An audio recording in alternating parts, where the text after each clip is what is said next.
Nosotros somos el equipo 1 y el tema de esta unidad es dinámica de robot. El equipo está conformado por Hernández Ramírez Leo Alexander, Martínez Carvajal Dulce Andrea, Caporal Pineda Cristian Giovanni, Cárdenas Galeana Alan Yeray, Sánchez González Jonathan y un servidor Pineda Díaz Jared Porfirio. A continuación, en la introducción tenemos que dice que la dinámica es una parte fundamental dentro del mundo de la robótica, ya que con un modelo dinámico podemos entender el comportamiento que tendría nuestro robot o darle incluso el comportamiento que nosotros deseemos. La dinámica se ocupa de la relación entre las fuerzas que actúan sobre un cuerpo y el movimiento en que se origina. El modelo dinámico de un robot tiene por objeto conocer la relación entre el movimiento del robot y las fuerzas implicadas en el mismo. A continuación, tenemos el subtema Importancia de la dinámica del robot. A continuación vamos a hablar acerca de la dinámica de los robots. Vamos a hablar acerca de la importancia del modelo dinámico. El modelo dinámico establece las relaciones matemáticas entre las coordenadas articulares del movimiento del robot y las fuerzas aplicadas dentro del mismo. Las coordenadas articulares, es decir, las coordenadas del extremo del robot, las derivadas, así como la velocidad, la aceleración y las fuerzas y pares aplicados en las articulaciones. De igual modo, algunos otros parámetros como son las masas en los eslabones, las inercias, entre otros. El modelo dinámico nos sirve para representar el comportamiento del sistema, es decir, las entradas y las salidas. Podemos encontrar lo que son los variables de estado, los cuales permiten analizar el comportamiento del robot a lo largo del tiempo. Estas derivadas que representan el comportamiento físico del robot representan algunos otros fenómenos como son los efectos de las inercias, las fuerzas centrípetas, las fuerzas de Coriolis, el par gravitacional, la fricción, y nos permite analizar y calcular las fuerzas generadas para así establecer grados de seguridad. De una forma más clara se puede decir que la importancia de la dinámica de robótica está dada por el cálculo de las fuerzas y posiciones del robot. Como se puede ver en la imagen, se puede ver un robot con sus variables dinámicas. Encontramos los ángulos, las fuerzas, la masa, la gravedad, entre otros modelos. Y debido a que es un conjunto de sistemas, se tiene que analizar cada uno por separado y en conjunto, de tal manera que se pueda detallar el comportamiento de cualquier robot. Puede ser un brazo robótico, como el de la imagen. Y esas ecuaciones se conjuntan para describir la conducta dinámica del robot. A continuación veremos las aplicaciones de la dinámica de robots. Ecuaciones de D'Alembert, modelo dinámico. El principio de D'Alembert, enunciado por Jean D'Alembert en su obra maestra Tratado de la Dinámica de 1743, establece que la suma de las fuerzas externas que actúan sobre un cuerpo y las denominadas fuerzas de inercia forman un sistema de fuerzas en equilibrio. A este equilibrio se le denomina equilibrio dinámico, tal como se muestra en la imagen. El principio de D'Alembert es realmente una generalización de la segunda ley de Newton, en una forma aplicable a sistemas con ligaduras, ya que incorpora el hecho de que las fuerzas de ligadura no realizan trabajo en un movimiento compatible. Posteriormente tenemos una ecuación la cual nos determina la velocidad angular, que nos dice que multiplicando esta velocidad angular por la matriz de rotación SR0 cambia la referencia al sistema de coordenadas del elemento S, lo cual obtenemos en la siguiente ecuación, donde se representa la multiplicación de la velocidad angular por la matriz de rotación SR0.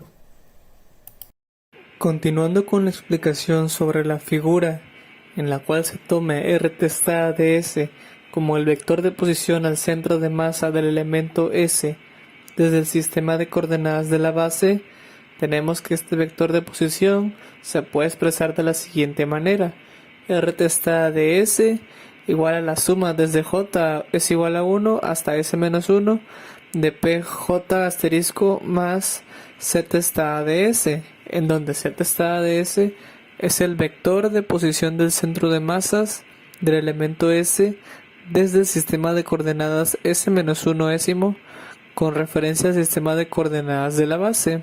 Esto es simplemente una manera de representar dicho vector matemáticamente.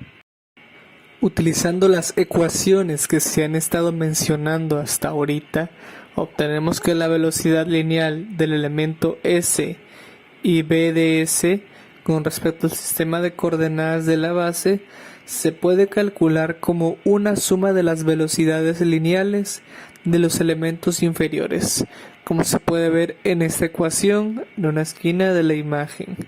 ¿Y esto para qué nos sirve? Pues simple y sencillamente para llegar a una manera de representar nuestro movimiento en cuanto a la dinámica del robot.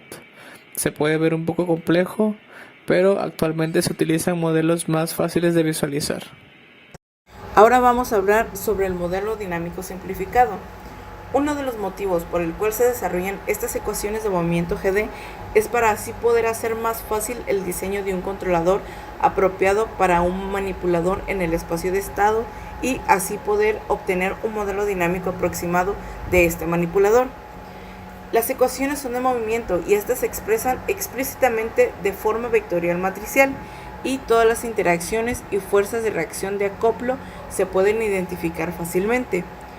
Comparando los efectos de traslación y de rotación para cada término de las ecuaciones de movimiento dinámicas, se puede calcular el predominio de los efectos de traslación y rotación para cada uno de los consigna a lo largo de la trayectoria de este mismo. Una de las aplicaciones es en el robot Puma 650. Estos se usan para ensamblar subcomponentes de automóviles como paneles de instrumentos y luces. Puma fue ampliamente imitado y sus descendientes grandes y pequeños todavía se utilizan para el ensamblaje ligero de la electrónica y en otras industrias. El brazo manipulador que tiene el Puma es el componente mecánico del sistema. Cuenta con 6 grados de libertad y cada uno es controlado por un servomotor de corriente directa.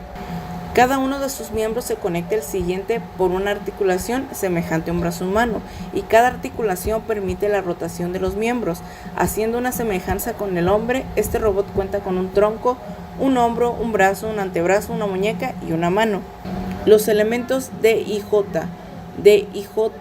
tras y rod, HI tras y HI rod se representan en las siguientes figuras.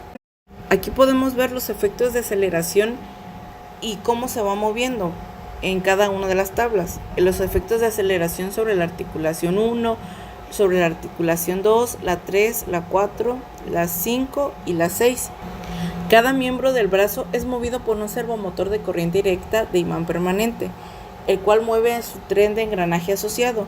Cada motor en el brazo tiene un codificador incremental y un potenciómetro. Para que el robot Puma funcione adecuadamente se requiere controlar la posición y la velocidad de cada articulación del brazo. Para un sistema robótico de servocontrol, la posición debe ser medida con respecto a una posición inicial absoluta. Los potenciómetros incorporados en los motores se utilizan para poder iniciar el robot, es decir, establecer su posición absoluta. Esto debe hacer cada que el sistema es encendido. El eje de articulación 1 es perpendicular al plano del montaje del Puma y coincide en la línea central del tronco. El eje de articulación 2 es perpendicular e intercepta el eje de la articulación 1 y este coincide con la línea central del hombro. El eje de la articulación 3 es paralelo al eje de la articulación 2. El eje de la articulación 4 es perpendicular e intercepta el eje de la articulación 5. El eje de la articulación 5 es paralelo a los ejes de las articulaciones 2 y 3 y el eje de la articulación 6 es perpendicular e intercepta el eje de la articulación 5. Dentro de la figura 1 se muestran los elementos relacionados con la aceleración. Estos se pueden aproximar a los elementos de la matriz D que están a lo largo de la trayectoria. El efecto traslacional dominante se encuentra dentro de los elementos D12, 22, 23, 33, 45 y 56. El efecto rotacional dominante se encuentra en los elementos de 44, 46, 55 y 56. Y ambos efectos traslacionales y rotacionales son los dominantes para el resto de los elementos de las matrices. Dentro de la figura número 2 tenemos los elementos de Coriolis y centrífugos, en donde los Coriolis son el sistema de referencia en rotación cuando un cuerpo se encuentra en movimiento respecto de dicho sistema de referencia, y centrífugos, que son aquellos que describen el movimiento de un cuerpo en un sistema de referencia en rotación. Los elementos muestran una forma de escalera fundamentalmente al error de redondeo generado por la BUAX-11 diagonal 78 o BAX 1178, que bueno, se utilizó para la simulación, que es una computadora que realizaba dichos cálculos. Bueno, estos elementos son muy pequeños en magnitud cuando se comparan con elementos rotacionales. Analógicamente se pueden aproximar los elementos de los vectores H, como en el efecto translacional es dominante para los elementos que se encuentran en H1, 2 y 3. El efecto rotacional es el dominante para el elemento H4. Y bueno, los efectos son dominantes para los elementos H5 y H6. La simplificación depende de la trayectoria que se considere.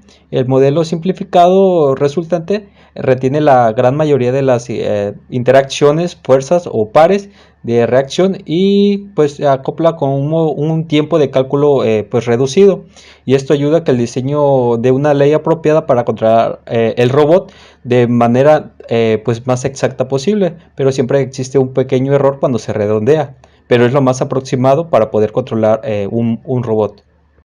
Bueno, y finalmente tenemos lo que son las referencias. Espero que les haya gustado y muchas gracias.